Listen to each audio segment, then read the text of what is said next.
Buenos dias, everyone. Oh my God, everyone looks so happy and excited. We're talking difficult stuff in a gorgeous place. For those of you who didn't know, it's my first time in Aspen, so I'm still with the one with the jaw dropping, like, what? There are mountains and there's snow? What? My name is Maria Hinojosa. I'm the anchor and executive producer of NPR's Latino USA and also of a show we do on PBS called America by the Numbers. I have a political podcast called In the Thick, which you can also listen to.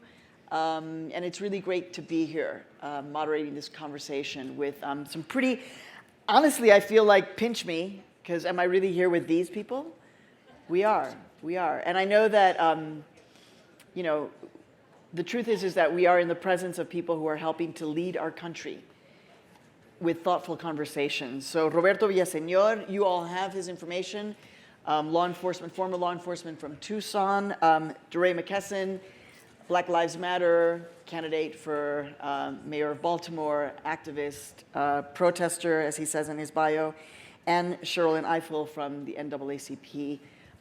Thank you so much for being here. Legal Defense Fund, NAACP, Legal Defense Fund, very important distinction. And we're gonna spend an hour basically, about how we can rebuild trust between communities of color and the police department.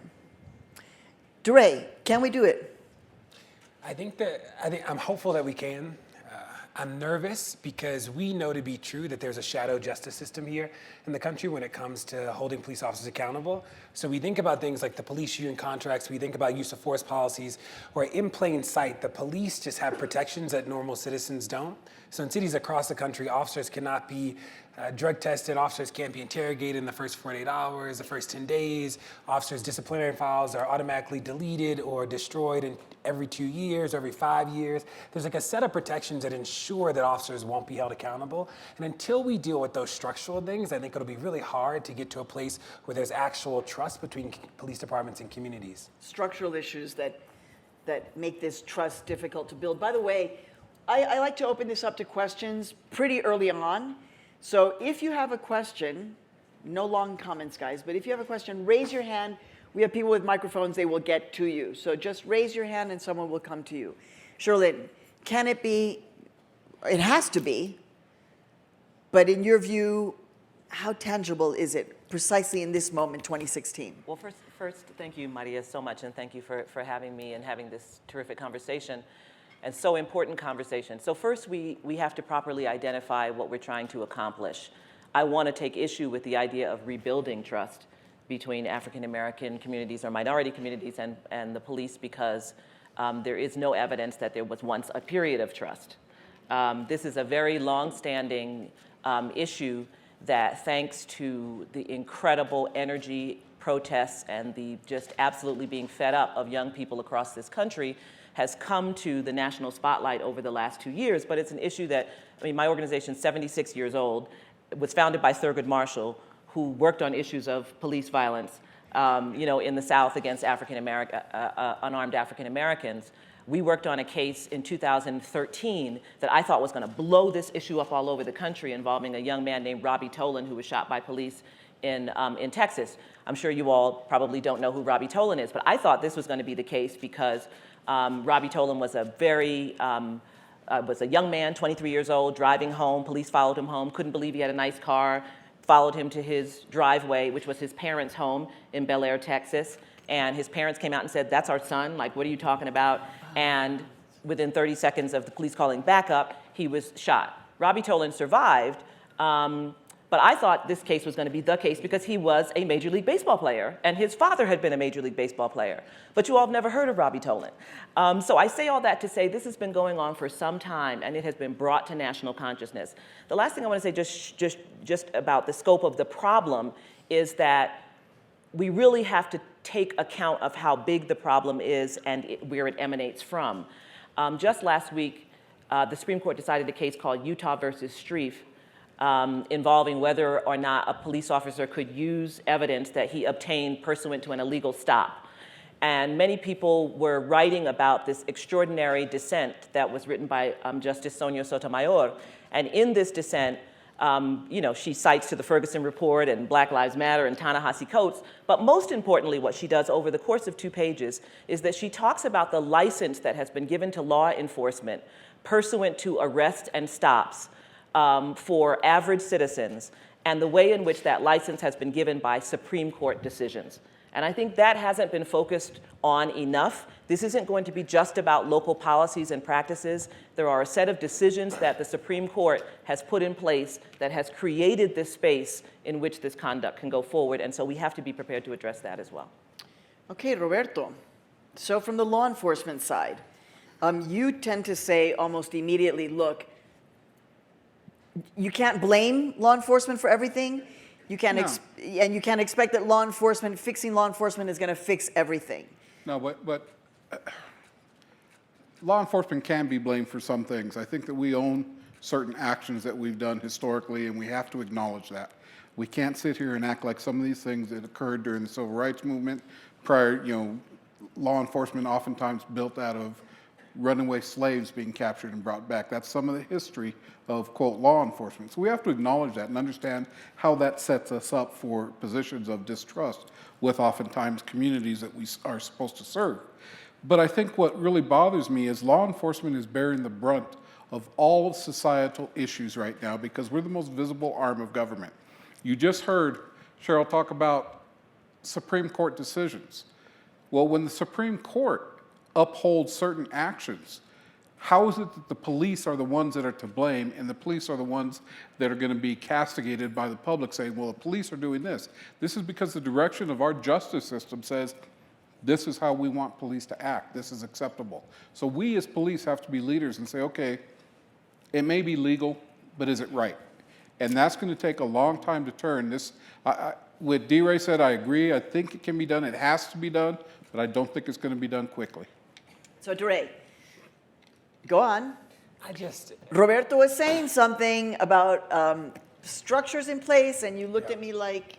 I do get that the police have a very visible role when it comes to being public ambassadors, but there is something real. Those of us who were in Ferguson and in Baltimore and cities across the country, the police were violent in ways that was inexcusable, right? Like we shouldn't have been tear gassed or pepper balled or pepper sprayed or any of that stuff. And the police made an active choice every day to do that to us. And you think about places like Missouri where it was elite, people look back on us in Ferguson and they think that we marched in solidarity with the 60s because we thought marching was some cool thing to do.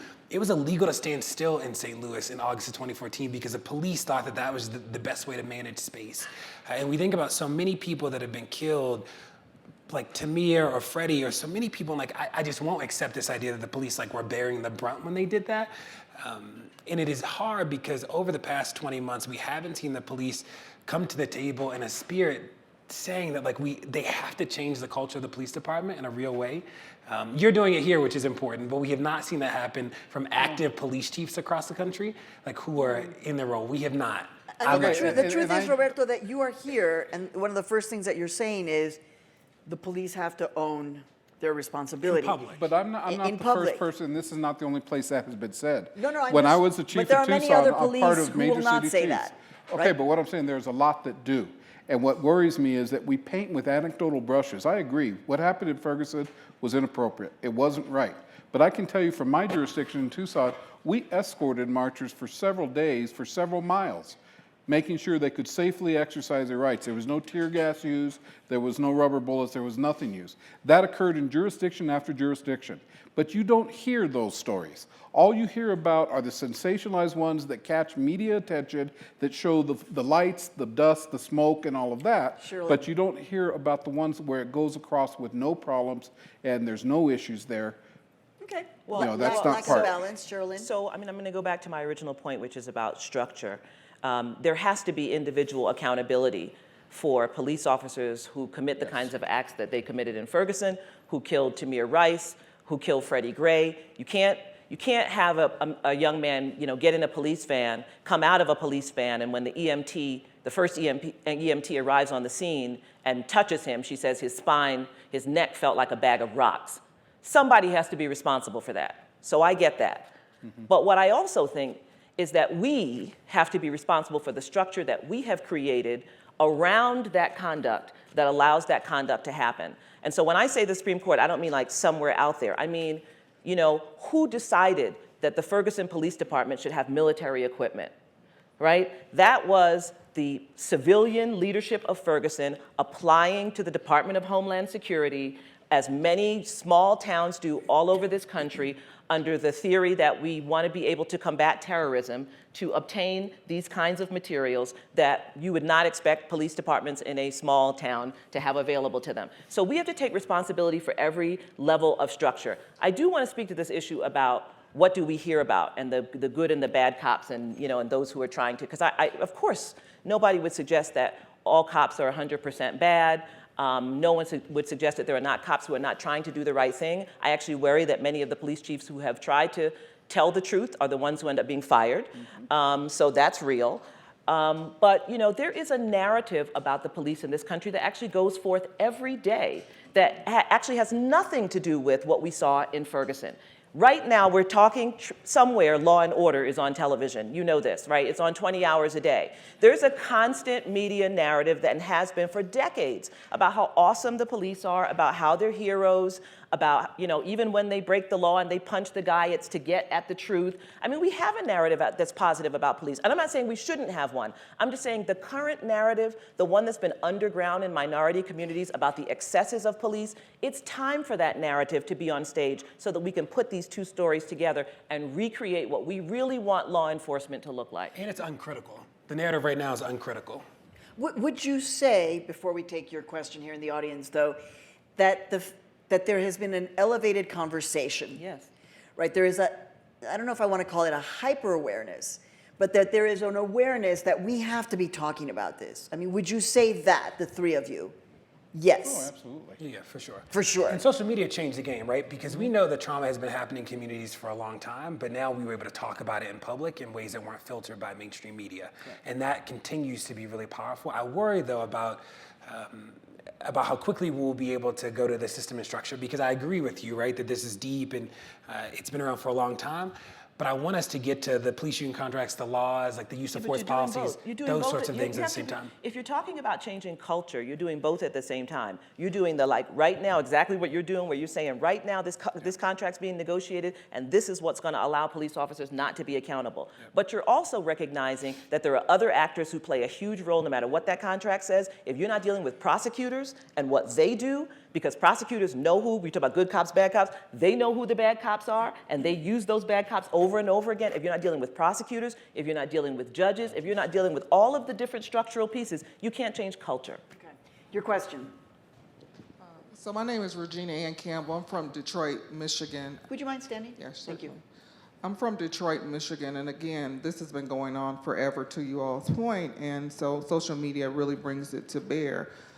So I guess my thought is sort of individual responsibilities with officers. Your selection process, whether there's, you know, psychological testing and whatnot, because it's really individuals who are using excessive force where it has resulted in death, including like Sandra Bland, so we can't forget the women too. So how are you selecting officers to kind of try to weed out individuals who are just aggressive and angry, you know, of people of color, just because that's just their spirit and who they are? So what are you doing to sort of the evaluation and testing and who you recruit and how you recruit? And Roberto, you know, you're from Arizona. Sheriff Joe Arpaio. Law SB 1070. So Let's remember that Sheriff Arpaio is an elected official. I don't qualify him as my representative of law enforcement. I disagree with most of the things that he espouses and does, and so that being said there, in answer to your question, there are things that we look for and things that we do try and isolate and highlight in our hiring and recruiting process. One of the biggest things and challenges that we have right now is trying to increase diversity within the police department to get us to look more like the communities that we're supposed to be serving. And it's real difficult because right now policing is not a strong draw in the minority communities as a profession. And so we have to be innovative in how we go out and try and do this. I'm looking at applications for grant monies right now, and one of the processes that I think is very promising, a lot of us have these Explorer programs. And the Explorer program seemed to have some success going out into minority communities and getting kids involved, high school aged young adults involved with the things that we do. But then after high school, they disappear for 3 years because they can't become a police officer. Maybe we need to start looking at employment opportunities for these young adults from the time they're 18 to 21, keeping them as cadets, non-commissioned officers, serving in the department, and using that as a tool to increase our diversity and also to provide mentorship and also to provide us connections within the community. So things such of that nature to try and increase our diversity, to get a community voice into how we train. That's another aspect. We need to talk more with the community and say, okay, this is what we think is important. What do you think is important? Oftentimes we'll find that those are diametrically opposed. And so we need to try and bring their viewpoint into what we do.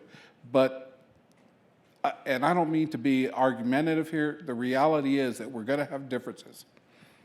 It's not all a simple answer. And there's times when we're gonna have to use force because that's the nature of the job. That's ugly. And the problem we have right now is anytime someone's out there with a camera and catches a use of force, it's immediately portrayed as an abuse of power. That may or may not be true, but it doesn't matter what it may or may not be. It's immediately on the news, goes nationwide. See, here's another example of police acting overboard. So there's a lot of issues. Can I just, two things on this. One is, we've actually represented police officers many times, minority police officers dealing with discrimination within the department. So to deal with that diversity piece is also going to require addressing the reality of racial discrimination within police departments in terms of the employment force. The second thing is that, I spent a lot of time talking to the former police chief of Baltimore, Leonard Hamm, and one of the things we talk about is who are we attracting to the police department? Mm-hmm. So first of all, we're attracting very young people, and I think a lot of police chiefs, probably not publicly, would tell you they prefer to have officers who are a little older. So like 25. I mean, I don't know how many people here are 18 years old. Anybody here who's 18? So these are young people. Anybody who remember when they were 18? Right at that table there. Well, okay, so I'm not sure. I don't feel like I should have had a gun and pepper spray and a taser when I was 18. So I'm just saying. And I was a pretty cool kid, but I just don't think so. So there's an age issue. There's also an attraction issue. What former Chief Hamm told me is that, he said when he interviews young trainees and he would ask them, what do you see as your future in the department? And they would say, I want to be a homicide detective or a narcotics detective.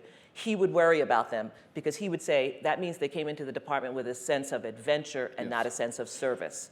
So one of the things that we have to stop doing is on the brochures having the SWAT trucks and the helicopters and people jumping out of the back. I mean, the way we're advertising what it means to be a police officer is very much like the way we advertise the military, which probably is also problematic. But to the extent we're suggesting to young people that come and join this force where you're going to get to use this really big gun and fly this helicopter and jump out of the back of a truck, you're attracting a certain kind of person who's looking for that. So I think there's a lot to be said about reimagining what are the qualities we want police officers to have. We want them to be brave, we want them to be smart and courageous, but we also want them to have a spirit of empathy, compassionate. We want them to be a person who can manage and control their temper. We want them to be somebody who's open to training around how you deal with the mentally ill and the young and so forth. So I think that's the moment we're in also, if we're talking about the future, is who do we think should become police officers, and then setting about. What do we emphasize in our training program? And what do we emphasize that will attract that element to the department? And DeRay, jump in, but also if you have a question, again, raise your hand and the microphone will come to you. So if anybody has a question right now and they have the microphone, we'll come to you in a second. DeRay, jump in. And there's been a lot of conversation about implicit bias testing, and we support that in the activist community. There's also new research that suggests that we can test for the threat to masculine identity, which is a more predictive indicator of aggression, which we think is like really interesting research. And the White House is actually partnering with the university to do some interesting research around body cameras. So right now, body cameras are often used post-trauma, right? So like trauma happens, look at the video, see what happened. But there is some new studies happening around the audio. Can we use the audio to detect aggression in officers pre-trauma as a way to train and as a way to think about who should be on our forces when we look at the composition in communities? Okay, great. Your question, yes. Good morning. Saw you two on the last panel. My name is Marlon Peterson. My quick question is to the, what's your title? Sherrilyn, I No, chose my name. the gentleman to your right, to your left. Roberto Villaseñor. I'm no longer a chief. I We retired. just call you Chief for life. That's how it goes, like being a I judge. guess. As this is being Aspen Ideas Festival, trying to think outside of the box of solutions to some of these recurring historic generational problems in terms of policing and communities. What would it take, and this time I've been, the work I do sort of revolving in the same space, and I've been asking this sort of very sort of out there question. What would it take for you as all other law enforcement professionals to project a reduction in police? Meaning because ultimately, one of the functions of the police is to sort of, to be in communities, it's to create safer communities, right? So ultimately, if we have safer communities, we would need less law enforcement. I think that's a goal we should sort of like, ideological goal we should work towards. So as a law enforcement professional, what would it take for you, and what sort of tools would you need to even come to the point where you can even be thinking in that direction? I think it's occurring already, and it's because of financial considerations and issues. I was in law enforcement for 35 plus years. I was a chief for 7 years. And we met constantly. There was a group called Major City Chiefs, and it's the 64 largest cities in the United States and Canada, and the chiefs get together to talk about it. I cannot tell you a time when I didn't go there and we didn't hear about we have less officers.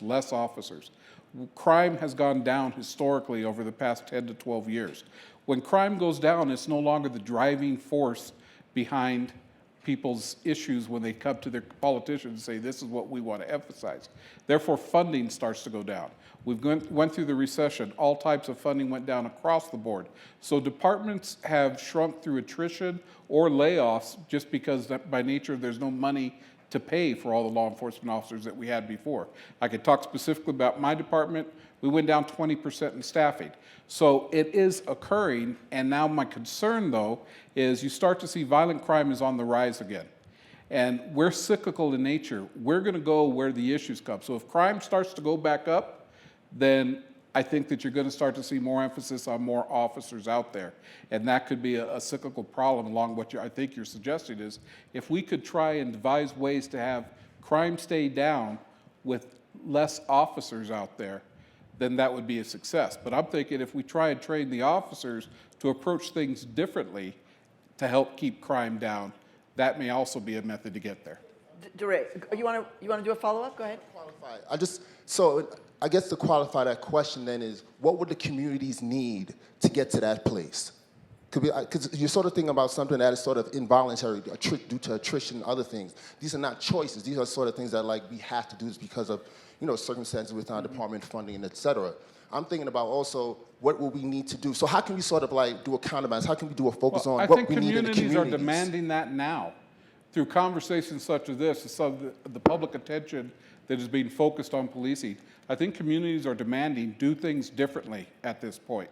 This is what we would like to see happen. So I think some of that is taking place right now, but I also want to sit back and say what's going to happen as crime starts to go up. That's going to be a very interesting development to watch. And two things. One is that we would say that the safety of our communities is not predicated on the presence of police, right? It shouldn't. That if we ask you where you feel the most safe, it's probably not in a room full of police. That you probably say it's where your friends and family are, where people love you, where there's food and shelter. And then the question becomes, how do we scale that for people, right? And the other thing is that when we think about community violence, which people talk about often, which makes sense, is that we would say that in the legal economy, that the way that people deal with conflict, we have a set of rules about it. People file lawsuits, we go to your employer, we sue you, something like that. We file a complaint. In the illegal economy, there's only one way that people deal with conflict, and it's through violence. So we would say any solution around community violence that doesn't actually remove people from the illegal economy into the legal economy is actually not going to be successful. That when you have an economy that deals with conflict in one way, this will be cyclical. Okay, so I'm gonna. We're having this conversation at a moment in our country, which is, we're very sad about what happened in Orlando. We're hearing about walls being built, about what just happened in Great Britain. But we're also having this conversation in the midst of a story that actually has not hit major front page national news. The story of what's happening in Oakland, California in the police department. How many of you know what's happening in Oakland, California? Okay, so not a lot. I'm not an expert. I actually don't, because I'm not an expert. I don't know if any of you want to bring us up to date or could briefly bring us up to date. But the fact that Oakland is happening, 3 police chiefs resigning, the continual rape of a Latina young woman, and people knowing about this. Can you give us some context, Sherrilyn? Well, so there's that. So the worst part is that we learned about this not in the context of a prosecution. We learned about this in the context of a resignation, right? Which is a very different kind of way to think about this issue. What we learned is that a whole set of police officers in the Oakland Police Department were involved with first underage, and then later on, she was 18 years old, young woman, who, when it was described to us as pursuant to this resignation, she was described as an underage sex worker, which I think is actually an oxymoron. She's a child. And several police officers were involved in this conduct with her. They were involved in sharing information about police stings. One officer ended up committing suicide. I mean, all of this, it just keeps blossoming and blossoming and blossoming. And the result was that 3 different police chiefs resigned in the same week as a result of these revelations and others that have come collateral to it. The San Francisco Police Department has been under investigation for a number of police killings, but also has been riven with racist emails that have been revealed between members of the police force. So we're not talking about Alabama. Right. We're talking about, so that San Francisco, there's Ferguson, there's Baltimore, there's New York, there's North Charleston. We have a nationwide problem. And that's part of why we've been talking about the cultural dimensions, because it is a closed culture for the most part. And what can develop in a closed culture is extreme dysfunction. And when you marry dysfunction with impunity, the impunity that has been given by the Supreme Court, by prosecutors who pass and this conduct, who know about this conduct but don't do anything about it, and you combine it with the issue of racial bias, and then you combine it with something we do have control over, to speak to this gentleman's question right here, we decide what conduct is criminal, by the way. So just, we are in this country over the last few years deciding that we're going to treat marijuana differently than we treated it in the past.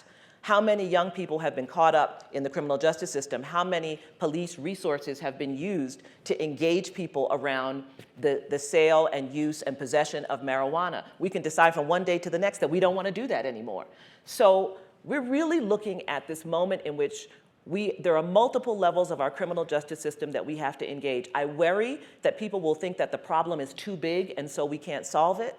And so I want to say to you is, we got ourselves into this. It wasn't too big when we decided to pass these laws about marijuana, when we decided to let this conduct go with impunity, when you all probably paid no attention to the Supreme Court decision that said, hey, if you're arrested, you can be strip searched. Hey, if you're arrested, you can have your cheek swabbed and they can take your DNA. Everybody in this room probably knew about the FBI, going into your Apple phone and thought that's a terrible invasion of privacy. But what about the fact that you can be arrested and they swab your cheek? This is just arrested, you're not convicted, and take your DNA.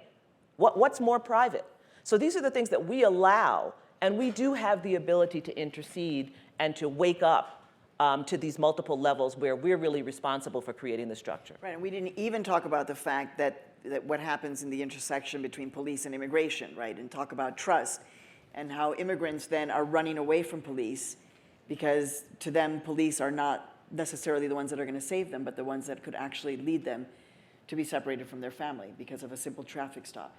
We have a question here, and is there another question already does somebody have a microphone over here? Raise your hand so somebody can get to you. And yes, go ahead. Hi, I'm Erica, and I live in Chicago. I work in a high school, and so I'm always curious in talking to students about avenues towards change. And specifically for you, DeRay, I know you started grassroots, and now you're running for mayor. And so I was curious if you could talk a little bit about what change looks like when we're talking about making large systemic change and knowing that the mayor does have a role with policing, as I've seen very evident in Chicago. And just curious about what do you think in terms of success and being successful, top-down versus grassroots, even though I'm sure it's a combination of both. Yeah, so I ran for mayor. I didn't win. The election was April 28th, 26th, but it was a good run. In terms of so I agree with much of what Sherrilyn said around like this has to be a fight at every level, right? That it has to be at the courts, it has to be at City Hall, it has to be at the school board. We have to fight at every space.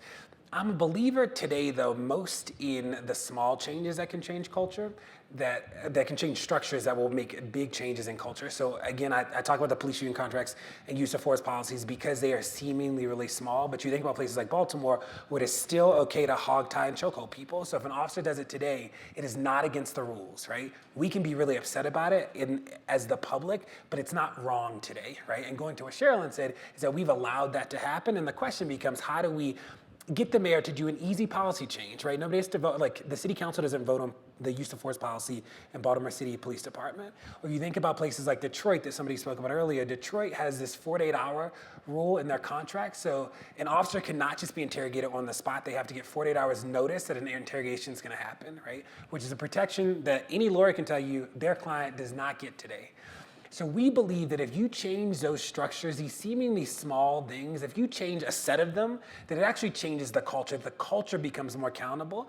NFL swoop that we've seen happen in different ways with medicine, we've seen it happen in the teaching profession, that you change the structure in demonstrable ways that the culture changes. So I believe that will have a real impact. I think that there are lawyers who are fighting in the courts, and I think that has to be a part of the struggle. I'm not a lawyer, but when I think about what activists can do that's like really meaningful, it is things like the contract, it's like the use of force policy, it's like the civilian oversight board. You know, when I think about it, we did this big study on police union contracts, and I talk about them a lot, but there are clauses across the country that says the police chief is the final arbiter of discipline decisions, which most people are like, that makes a lot of sense because it's the police chief.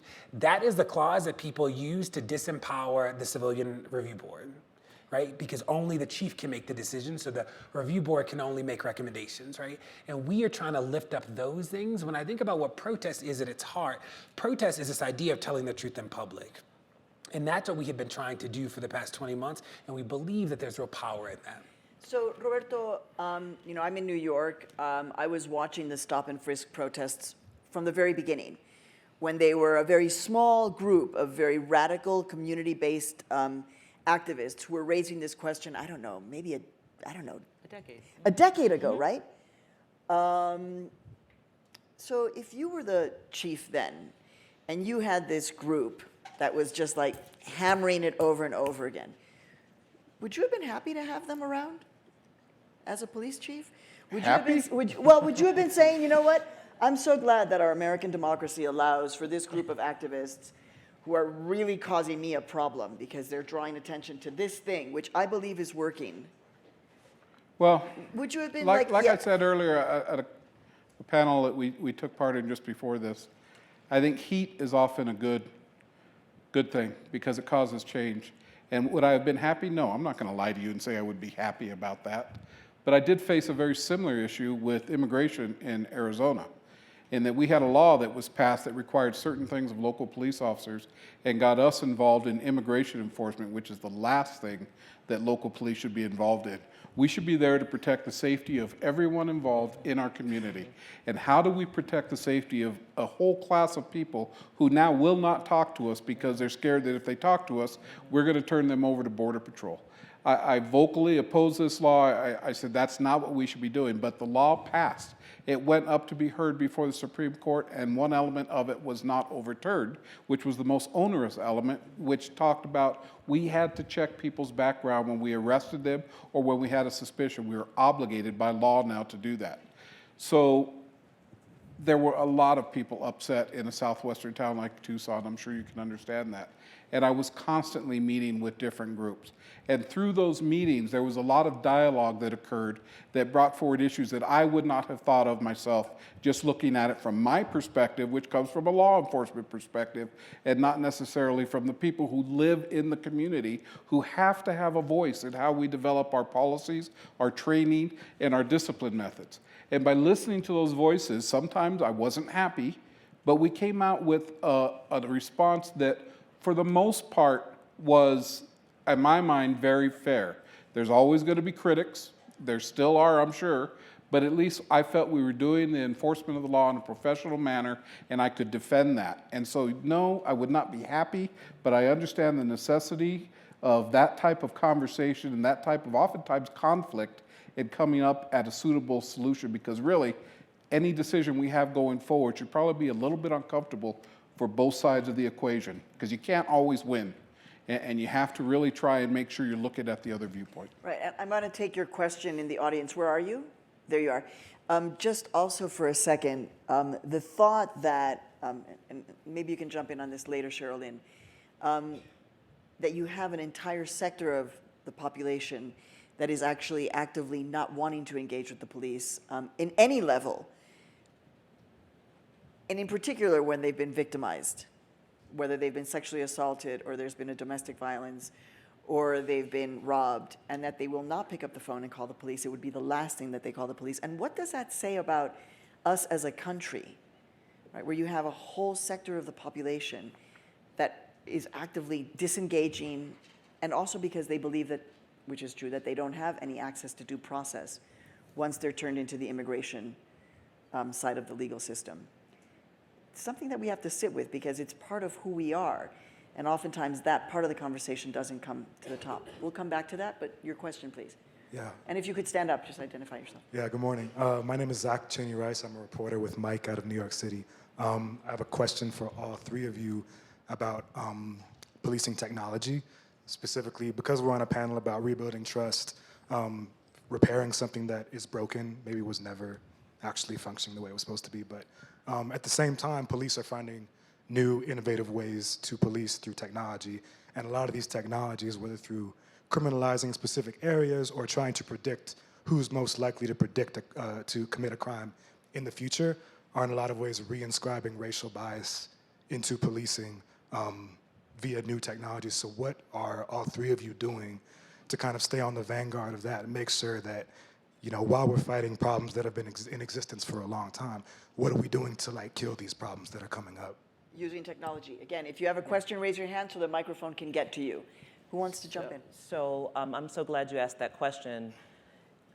This is really the brave new world and quite alarming. So face recognition technology, scanning a photograph of the crowd that was standing around a crime and then putting that face recognition into police databases and coming up with who was there. Monitoring social media is a big one that's was used up in New York to do some sweeps in public housing. And then, of course, the predictive algorithms about who is likely to commit a crime. These are really scary ventures that we're actually just trying to get a hold of. We're understanding, first of all, some of the technology. Understanding algorithms is like they're not supposed to be understood, right? And really dealing with the built-in narrative of neutrality that surrounds them, and this concern about embedding implicit bias and in some instances explicit bias into these technological forms of surveillance are a big deal. And so we have a little kind of unit that is actually beginning to explore this right now. First of all, trying to understand the various ways the technology is being used. We don't panic about it. If you drive through Baltimore, there's blue light cameras, in certain neighborhoods just posted up, surveilling the neighborhood at all times. So there've been, surveillance and privacy issues in minority communities for a very long time. But this presents really unique challenges, and for us it presents particularly unique challenges of thinking about how we would litigate in the context of evidence presented from that technology. And that's just something we are in the process of learning and want to learn more about how we're going to engage it as a matter of litigation. DeRay, are you concerned about, the technology and then the creation of lists? We've been talking a lot about the watch list and making sure that, people who are on the watch list shouldn't be able to buy guns. Who's on the watch list? Who are making up those lists? Shall we remember some of the lists that have existed in our country? The black list, the Japanese American list, the Mexican list, the gay list. These are lists, right? And now we have, I'm sorry, the red list. The red list. How do we now couple that with the fact that we've got this technology, which everybody seems to think is like the best thing that ever happened to us? Yeah, so I'll talk about two specifically. One is Stingray. So in Baltimore, they have the Stingray, which can access your cellular devices, and we think that is really problematic. There have been cities across the country in protests where all of a sudden the cell signals have been jammed and you are struggling, right? And we don't think that is good. Like Sherrilyn said, though, the technology is so new that we're trying to understand it in a better way. Body cameras is one that people talk about often, and we have publicly said we support body cameras to a certain extent. The hard part about body cameras is if you believe in community policing, which for most people is this idea that the police should be in communities, which we would say, and when we met with Obama, when we met with Valerie and Loretta, we said to them, we think community policing is really like a race-based way of thinking about the police. That if you think about the Upper West Side, nobody's saying the police should just be there high-fiving Timmy when he gets off the bus. But people are saying that in black communities, the police should be everywhere. They should be playing basketball. They should be they should just be ever present. And if you believe that and you give every officer a body camera, then you have now created a whole different type of surveillance in neighborhoods. And we think that that is actually really dangerous. What is also real is that the legislation around body cameras was faster than the movement was. So all of a sudden, these cities started passing this legislation, and we just didn't have we were still in the streets getting tear gassed by police departments. So you think about places like DC, where in DC, the officers can look at the footage before they write the police report. We think that defeats the purpose, right? So we are trying to undo some of the damage that's been done with some of those laws, and we also are working with partners around the storage piece. Mm-hmm. So we would love it if the storage was automatically deleted, if it was housed in a place that wasn't managed by the police department, and we would love it if there were ways to make sure that there was a statute of limitations on what the police could do with it. So we think about places like in St. Louis, during the protests, they would literally just film you. And then they come back 4 weeks later being like, you threw that rock. And you're like, well, that seems crazy. So we don't think that those things are productive ways to think about body cameras, which is the biggest piece of technology that people talk about. We have a question here, yes. My name's Christine. I don't want to take the focus away from looking at police because I think it needs to be done. But I'm curious. I'm curious of all three of yours opinion on citizenship and citizenship skills. And I get the impression that we're voting on things sort of like we're liking things on Facebook. We don't really get the consequences of what we're voting on, or we're not fully engaged. Or the last time I saw political engagement at the citizen level was when Obama was running for election and gave living room conversation kits on how to discuss issues. And I'm wondering if, just what your thoughts are on that, on citizenship skills and engagement and really understanding the kind of community we want to build, and do we have the skills to do that? Interesting conversation, but again, I just immediately think there's a whole sector of population that can't even begin to engage in that conversation because they're not citizens and they're here without papers. So, Maria, can I touch on a little bit something before we leave that last topic? Yes. Because I'm going to try and give you a police perspective of what I just heard and what we've been hearing for the past 2 years. You need to get out there in the community. You need to go out there and talk. It's too late after the event has happened to get out there and build up your political capital. You need to be out there talking with the community at all times at basketball events and things such of this nature. Also, we've been hearing you need to have body cameras. We need to record what you're doing. We need to have transparency and accountability for your actions. But now this is the first time I've heard, but if you're out there and you have body cameras, we think you're surveilling us, so we don't like that. So what are we supposed to do? How do we resolve all of those issues there if we're being told do this, but if you do this or you do this, you're probably going to do this, and we don't like that. So we can't win with that type of mentality. We've got to have a little bit of truth to what's being said there. And technology is not the panacea to solve everything, but it is bringing that attention on some of the things that have been going on. Because with all the phone cameras and the video cameras out there, if that hadn't been out there, we wouldn't know about any of these events that have happened in the past 2 years, and we wouldn't be having these conversations at the level we're having them now. But it has to be a judicial use of that technology, and I think that's what I heard DeRay say, is that we rush to say, this is going to solve everything, this is going to solve everything, but it brings up unintended consequences and unintended issues that we've never dealt with as a society before. What police are doing now with social media and with filming protests, we're doing things from places that we have a right to be. We can look at social media like everyone else. We can film like everyone else is out there already with their cameras filming. So what's different about police? But then the outcomes afterwards are something we've never dealt with before, and there has to be some thought and discussion about what do we do with that information and how is that used. So I would just push and say that like what's different is that you have the legal right to kill people and I don't.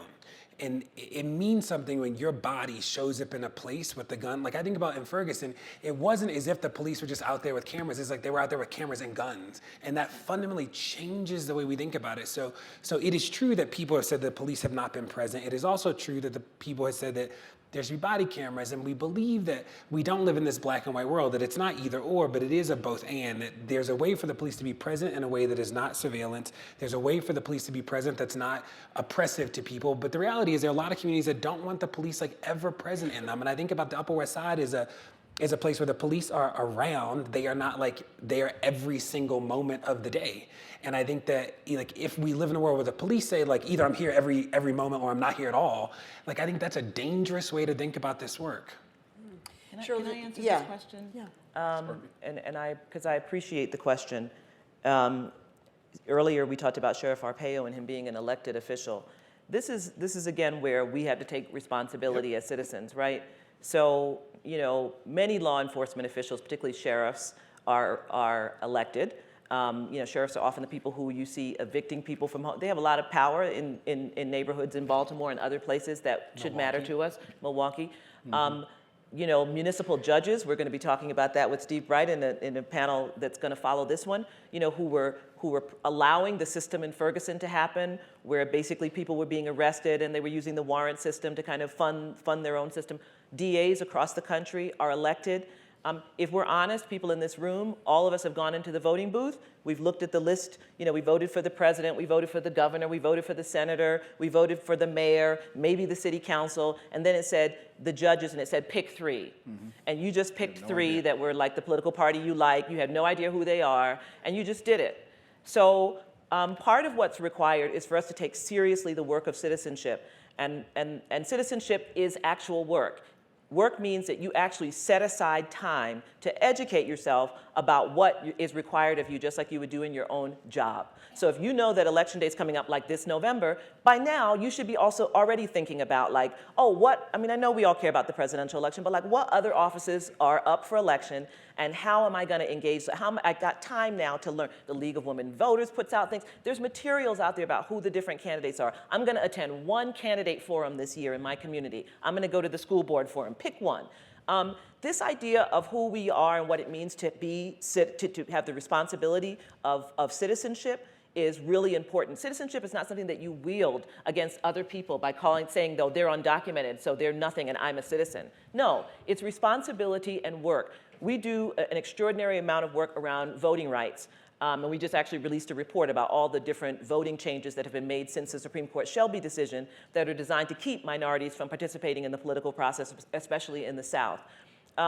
Because people recognize that voting is power if it is used properly.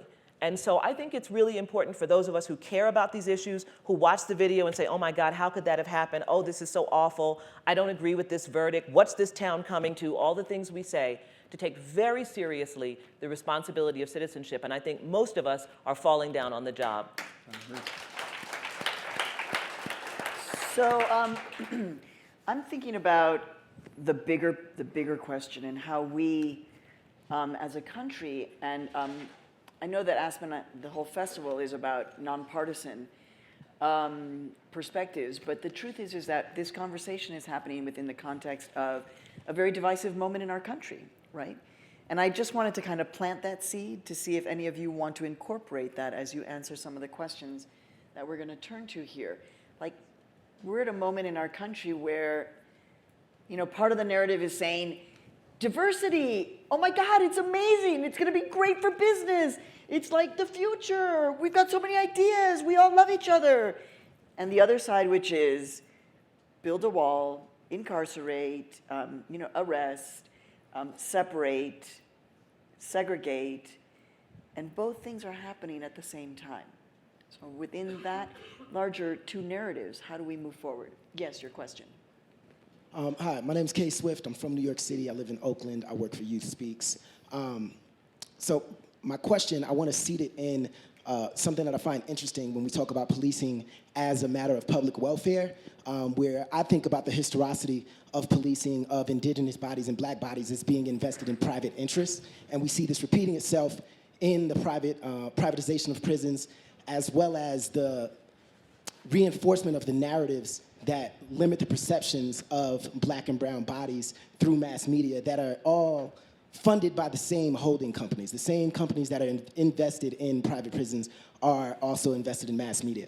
I'm saying all of that to, again, reseat this conversation that is framed as public welfare as really being about private interests. And this stems from slave catchers to Indian constables on to black codes. I mean, if most of you have read, which should be a must-read, The New Jim Crow, Michelle Alexander, that's been broken down in facts and figures. I'm just like framing it really quickly. My question is, given that, given the background that I come from, where we don't like to bring police to the table when we're talking about police terror that happens in our community, police brutality that happens in our community, right? And we're trying to figure out how to rebuild that trust. And if police are going to be invited to spaces that I'm involved in organizing and they can't come in uniform, can't come with badges. So I'm going to get to the question. The question is, how do we re-engage our conversation of justice back to people defining justice and it not being this top-down, state-driven movement?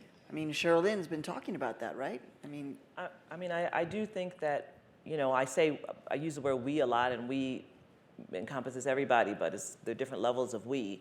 I do think we have to recognize our ability to construct elements of our own community. And I would be the last person to say that there are not strong forces pressing against many of the things that I fight for in the civil rights realm. There's no question about it. But I also think that, if you look at the last 2 years, and actually you look at the 10 years before, in New York, the way in which, stop and frisk came to the fore was out of a community movement. It did not come from the top. It came from a community movement. There was litigation. There were 2 pieces of litigation, one of which we led and were involved in, suing the police regarding, these tactics on the street. But it was a community movement. It was narrative. It was the voices of young African-American men writing op-eds in the New York Times saying, let me tell you about the 20 times I was stopped between age 14 and 20, and that resonating for people. It actually happened organically. It took a while, but it happened organically, and that was before Ferguson. So sometimes I think we don't know that we have more power, and we are actually exercising that power. And so what we've seen over the last 2 years since Ferguson, and this is part of what DeRay is referring to, is the taking of a certain power.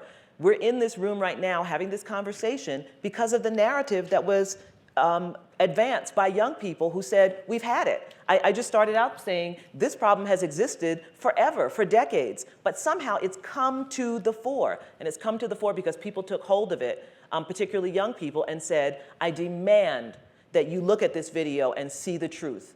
So we should recognize that that power is actually happening and can happen. And kind of own that power and allow, because I think you said also that sometimes there's a sentiment of like, it's too big. It's just too big. Yeah. And I certainly feel that way oftentimes, but in my work as a journalist, it's planting that one story that then hopefully takes off, that creates a different narrative. Questions? You're very wrapped in. Yes, ma'am, go ahead. So I really, Leslie Poole with the Seed Foundation, Washington, D.C., and I just really appreciate all your feedback.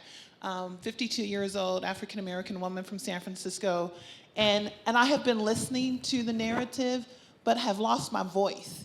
And so my question earlier was, as a citizen, then what is my responsibility and how do I re-engage? And I just want to say, keep having the conversation, because there's those of us out there that are overwhelmed by it because it seems so big and are trying to figure out how to engage and how to find voice again. And so definitely appreciate your feedback on how and where we should engage. But I just would ask that you be aware that there is a group of us out there who are overwhelmed by it all and are being stuck because of the fear of what might happen to us. Right? And I'm, I'm educated, but I'm still afraid. Right. Right? And so I thank you for your feedback, and I look forward to responding differently in the future. And we get two questions. There are two beliefs and two questions. One of the beliefs is that we believe that there are more people who want to do good work than know what to do, and more people that want to do good than want to be members, right? That there are people, if we said be a member, people are like, if we said do these 3 things, they're like, yes. And you're like, okay. And then people often ask us, what can I do? What can I read? And I think that the movement space has been slow to sort of make that easy for people to opt in. And I think we're trying. I think the reality is when a lot of people started asking, we were still literally in the middle of the street. So when I think about this question about top down, bottom up, it's like we were in the street in Ferguson for 360 days. You know, it was like as bottom up as I can ever think of, and cities across the country. But I think we're trying to figure out how do we help people think about organizing differently, and that they can actually organize. Like organizing is saying, I think the world can be different. Here's how. Let me find people who believe that with me. And somewhere along the way, organizing became this like mythical thing where you needed like a call from the ancestors and da-da-da-da-da. And like we just think that's like we don't reinforce that.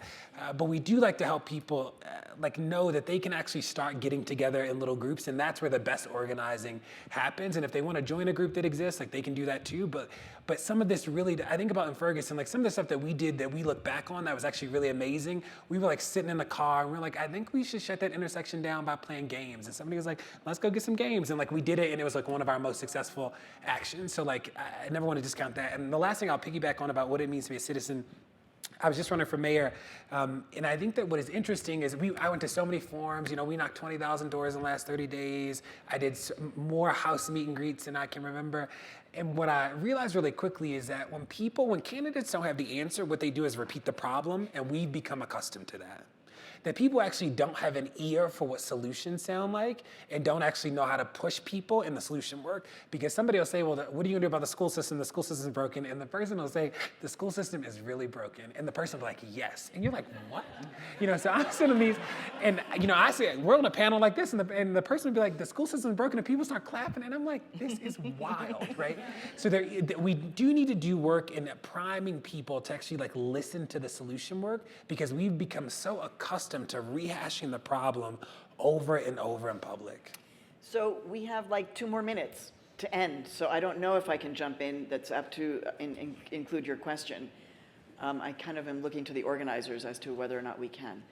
Oh, okay. No? Yes? One more. Just do speed talking, please. Okay, my name is Larissa Fries, and I'm with Sojourners, and you've been talking a whole lot about narratives, and I just want to name that the reason why narrative is so important is that the foundation of this country is built on the narrative of white supremacy.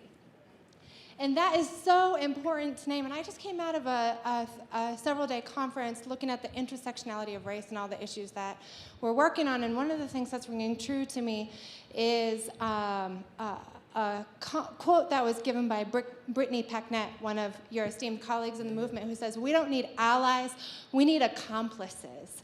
And you all have before amazing voices on this topics, but one of the things that we needed in that 4-day conference, where there was, you know, a wonderful diversity of people from all different backgrounds, is you have a number of white folks, people who look like me, who leave being like, I'm being hit with all of this stuff for the first time, or so grappling with it, and I don't know what to do instead of just mire here in my white guilt. And we actually had spiritual directors on hand to help people move through a place of white guilt to action. So I'm wondering if you can speak a little bit to that, the important role of white folks in moving to a place of accomplices in this important movement you're talking about. Anyone want to take that in 1 minute?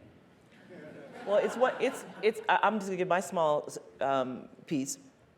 It's one of the reasons why I talk about the work of civil rights as democracy work.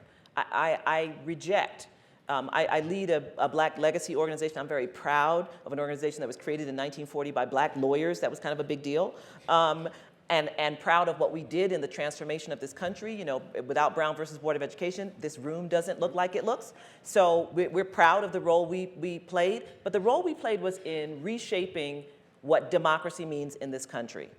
And thus, I do not accept the idea that it is the work of Black people to resolve civil rights problems alone, or Latino people to resolve issues of immigration and discrimination alone. I don't think, or LGBT people. I think if you regard yourself as a citizen, a wannabe citizen, or a person within the borders of this country, it is your responsibility to be working on perfecting this democracy. And that's what civil rights work is, because what you do to determine whether your democracy is strong or not is that you look to how it plays out in the lives of the people at the bottom and the people at the margins, not how it plays out in the life of people who are comfortable. That's how you can tell whether it's working. And that's the work that everyone should spend some small part. You don't have to do it full-time like I do it. You have to do it full-time like DeRay does it. But you've got to spend some part of your life, some part of your year, thinking that you have to contribute to the perfecting of this democracy and to the repair of this democracy. It's like a house. It always needs repair. You don't just buy your house, live there for 50 years, never replace the roof, never replace any pipes, never do any painting. You do all kinds of stuff. You check the foundation. That's what a democracy is like. So if we've discovered that our law enforcement system is broken, it's everybody's job to fix it. DeRay. I would say quickly that what we talk about often is that allyship is an invitation, not a self-appointment. That you actually have to stand with people who are at the margins or who are in the communities and ask them what they need and then try and fill that need, as opposed to going in and being like, this is exactly what you need, let me do it, which is what a lot of people do. So just my final thought on that. And on the panel and on everyone, I want to thank everyone for being here and for all of you for making the decision to be here and having this conversation. You know, the Buddhists say that it is in the time of the most discomfort that we can do the greatest amount of learning. I hate that, but it's true. It really is true. And they also talk a lot about, and this is something that I'm trying to work a lot in my life, because like everybody here, there's a lot of negativity, right? And we have to be filled with gratitude that we have the possibility to be here, actually talking with each other and engaging with each other and even disagreeing with each other. And that is actually what an engaged democracy looks like. That it is about voting, but it's also about those small protests against stop and frisk in a small community-based organization more than 10 years ago to being here. And that ultimately, we can't give up. Seriously, right? I've heard so many people say, well, if Donald Trump wins, I'm leaving. And I'm like, really? This is the time when you need to be staying, when we need you the most. Thank you so much for being here. Thank you so much.